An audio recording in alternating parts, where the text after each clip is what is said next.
Good afternoon, ladies and gentlemen. My name is Roddy, Damalis, as you've just heard. And I'm standing here today as a direct result of your recognition, love, and respect for what I do, which inspires me and allows me to express myself through my art. Therefore, reinventing, reconnecting, rejuvenating, restoring, and reinstating our national cuisine, and with it, my very being. And for that opportunity, I would like to thank you. When I was asked to speak here today, I asked two questions. One, why me? And the answer to that was for my contribution towards modern Cypriot cuisine.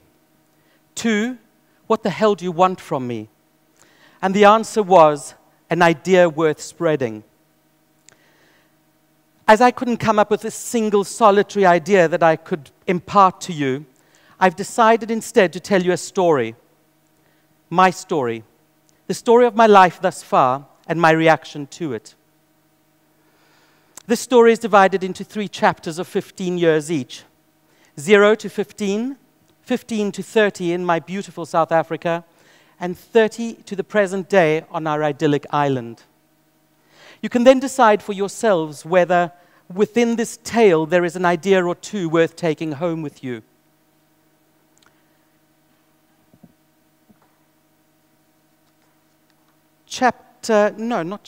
Before I begin, I'd like to categorically state that today is not a self-indulgent rampage or a pity party. I stand before you as a proud, happy, contented, and whole human being, with very, very few regrets. Chapter 1, emotional reaction. Love the technology. No? Where is the technology?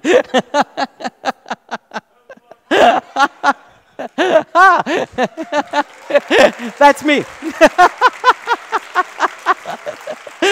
I don't love the technology. And yes, you see, I wasn't born like this. I did have hair at some stage. I did not have a particularly stable home life.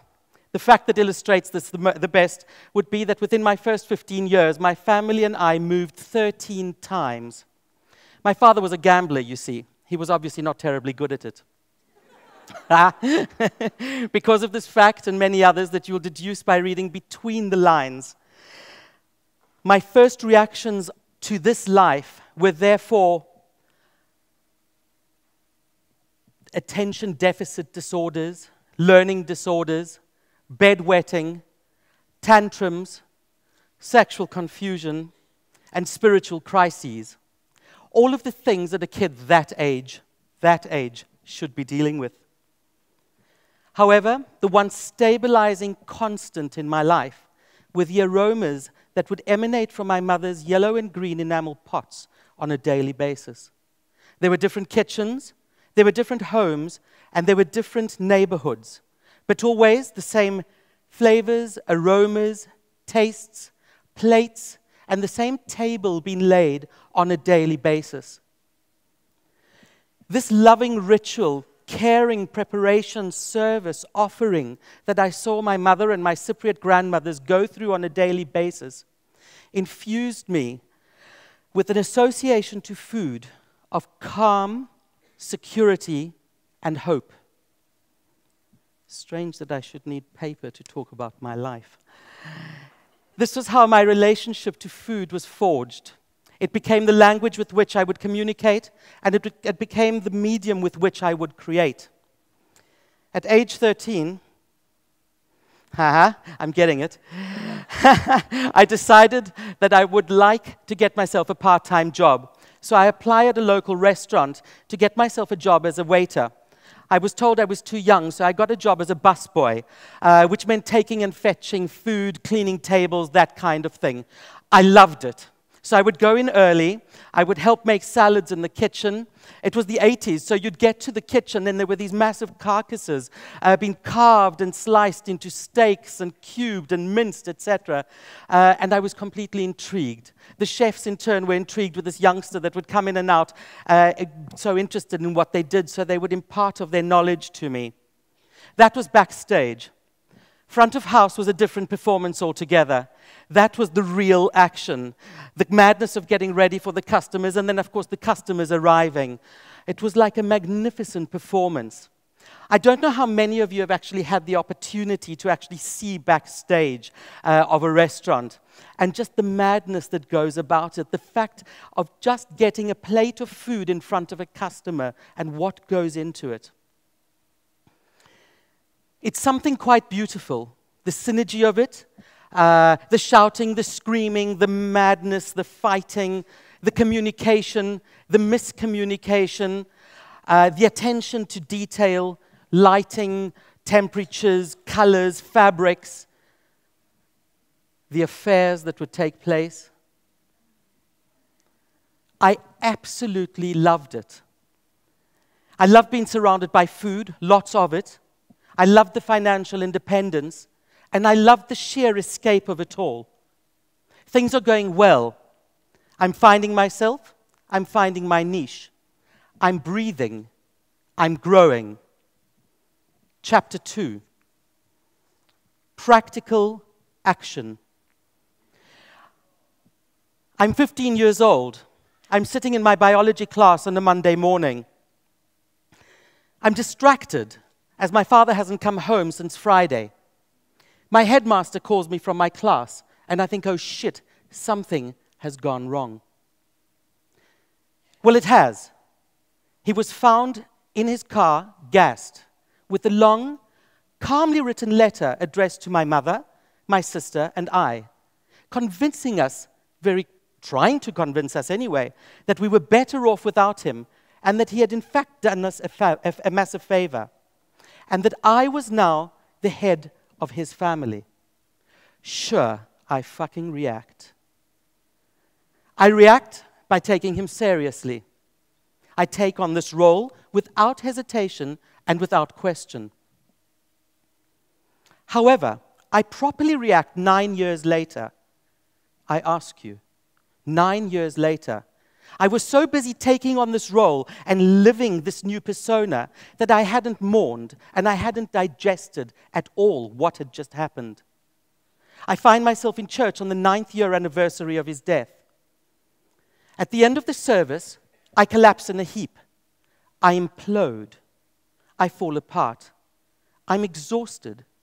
I'm dazed and I'm disorientated. I land up in hospital with a nervous breakdown on a cocktail of antidepressants and sedatives, a concept called sleep therapy, and I'm sure many of you know that today it's been banned by medical practice. I do, of course, land up in the maternity ward, as the psych ward was undergoing a renovation. Dear Lord, I would have loved to react to that. The proud fathers, the screaming babies, the hordes of family, the bloody flowers, and pink and blue balloons everywhere. But I can't. I just lie there in a completely comatose state. I respond by embarking on a path of self-discovery. You can imagine that if the maternity ward fiasco was the catalyst to all of this, then what naturally follows was a string of mediums, priests, tarot card readers, self-help books, life coaches, psychologists, psychiatrists, the drugs that they would prescribe, and the copious amounts of alcohol that I would swig them back with. How terribly Liza Minnelli of me. Life is after all, a cabaret old chum.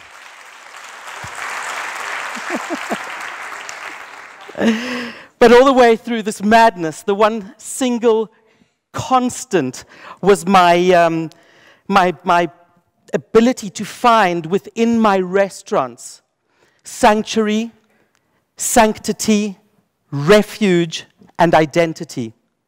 These spaces were colorful, they were animated, and they were sumptuous. They would transport both my diners and myself into another world, into another performance, away from everyday mediocrity.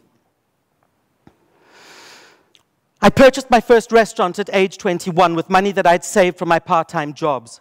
It was a dilapidated old restaurant, a steakhouse, that I decided I would turn into a Greek restaurant, as it was the cuisine that I related to. Now that wasn't a terribly easy feat, as this took place in a mining town outside of Johannesburg. People didn't really understand what I was doing, or didn't really relate to the cuisine at first. But due to sheer tenacity and the fact that I didn't really have the luxury of failure, it succeeded. At the age of 26, I want to take this home with me. I was ready for my next place. This was in the heart of Johannesburg, where things were really happening. This was my opportunity to instill in people that I had a concept. I taught people the Mese way of dining, the communal way of dining. This was my platform that I could actually say to people, I want you to come out not only for a plate of food, but for a dining experience, a memorable experience. Things are going incredibly. I'm about to franchise my restaurants. I'm about to open my third restaurant. Things are going fantastically when Chapter 3, spiritual interaction. 7 young gentlemen holding handguns and rifles arrive at my restaurant. They come not only to rob us, but bearing a message. Today, you're going to die. So, through some God-given calm, I give them what they want, and I beg their leader to take what he wants and leave as soon as possible. His response is to hit me. I'm lying on the floor. I'm being kicked in the stomach. Today, you're going to die. So I prepare to die. Miraculously, and obviously as I'm standing here in front of you today, my attacker has a change of heart. And in that moment of deep, what can I say, life-altering peace, I decide I'm going to go for change. I need to change something. The next day I'm at work. The show must go on. I don my apron, which has at this stage become a suit of armor protecting me, reinforcing me. I go into the kitchen with my staff, and we start preparing for service. The show must definitely go on. A crazy period ensues, where I put my businesses and my homes on the market, the very home that I had fought tooth and nail for the last 15 years to keep. I sell what I can, I close what I cannot, and I give away most of my possessions. You see, ladies and gentlemen, I believe firmly in cutting one's losses. I find myself in Australia, in the United Kingdom, in Greece, trying to find a country that will have us. And that's how I land up in Cyprus, the island of my ancestors. Coincidentally, it wasn't even on my list of places to go to, but that's another story altogether. Armed with my grandparents' passports, original passports, my family and I arrive. I'm ready for more upheaval. I'm ready for conflict. And I'm ready to fight. Isn't that, after all, how we survive? But nothing. Absolutely nothing. Just an island that says, "Kalos ήρθες γέ μου," welcome home, my son. Obviously, with every new beginning, there's its own set of insecurities and demons and what else? You just don't know what's going to happen. So what do I do? How do I combat that? I open a restaurant, of course. Me, now. I've been out of this business for a year. It is the only year in the last 30 years of my life that I haven't worn this protective shell, this casing around me.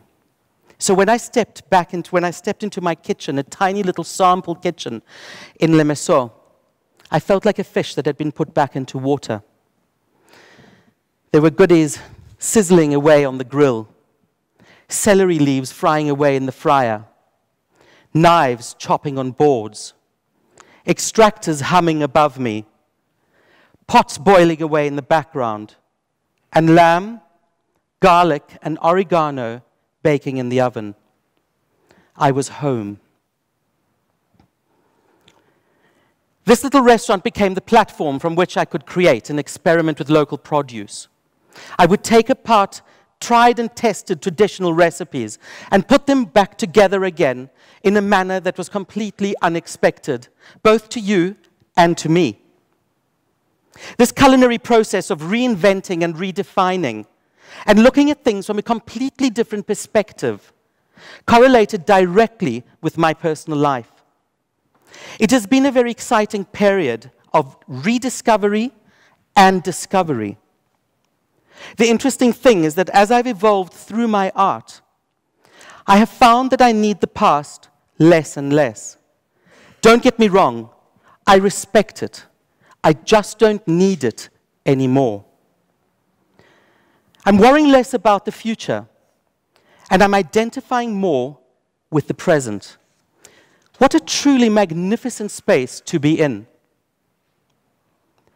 Along with the huge honor of having been asked to speak here today, comes the huge responsibility of having to be truthful and honest to oneself. Today's experience has been a catalyst that has placed me on the threshold of the next scene of my story. It has catapulted me into formulating and implementing positive change. It's petrifying, but at the same time, extremely exciting. I stand before you with bated breath. In conclusion, I learned many, many years ago that by taking life's ingredients, the ingredients that it hands you, instinctually and consciously adding a little spice to them and stirring them together, one comes up with a whole new concept, a whole new recipe. And in doing so, we preserve our essence and improve the very flavor, the very taste, and the very aroma of our lives. Thank you. That's the color. Thank you very, very much.